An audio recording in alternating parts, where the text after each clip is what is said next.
Une plante est considérée comme indigène lorsqu'elle pousse naturellement dans une région donnée, sans aucune intervention humaine. Les plantes exotiques sont des espèces originaires de régions très éloignées et aujourd'hui, près du tiers de la flore québécoise est exotique.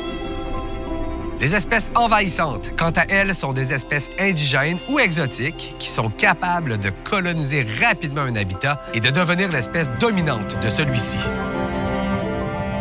Lorsque nous parlons de plantes exotiques envahissantes, nous parlons d'espèces venant de loin qui, par l'absence de compétiteurs ou de prédateurs naturels, monopolisent les ressources disponibles et entrent en forte compétition avec les plantes indigènes. Ces espèces peuvent être une nuisance, entre autres pour la biodiversité des écosystèmes, l'équilibre du milieu, la santé humaine ou encore l'agriculture. Un nombre important de plantes exotiques envahissantes sont présentes dans le bassin versant du lac Saint-Charles. Parmi les plus problématiques, nous retrouvons la renouée du Japon et le myriophile à épis. Présente en abondance dans la région, la renouée du Japon peut prendre rapidement le dessus sur les autres plantes qui l'entourent. Il est d'ailleurs extrêmement difficile de s'en débarrasser. Introduite comme plante ornementale, elle s'est rapidement propagée dans de nombreux habitats naturels. Puisqu'elle est très compétitive, elle croît rapidement et peut former des colonies denses. Un seul fragment de cette plante suffit pour créer une nouvelle colonie. Parmi les plantes exotiques envahissantes qui menacent les écosystèmes aquatiques du Québec, le myriophile à épis se distingue par sa prolifération rapide et ses effets néfastes sur la biodiversité locale. Aujourd'hui, on le retrouve dans plus de 200 plans d'eau au Québec, dont le lac Saint-Charles. Le myriophile à épis croît rapidement.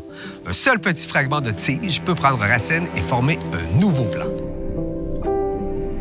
Prévenir l'introduction et la propagation des plantes exotiques envahissantes est le meilleur moyen de lutter contre celles-ci. Une fois l'espèce introduite, il est généralement difficile et coûteux de la contrôler. Voici quelques bonnes pratiques à adopter. Nettoyez votre embarcation et vos équipements après chaque visite sur un cours d'eau. Sélectionnez des espèces indigènes pour vos aménagements paysagers. Ne pas jeter de débris de jardinage ou autres dans la nature. Utilisez plutôt la collecte locale de débris de jardin ou les écocentres. Finalement, signalez les espèces exotiques envahissantes que vous voyez. En adoptant de bonnes pratiques environnementales, nous pouvons contribuer à protéger nos habitats aquatiques et à préserver la biodiversité du Québec pour les générations futures. Ce projet a été mené par Agiro grâce à la contribution du programme de soutien régional aux enjeux de l'eau, réalisé par CCAP Productions.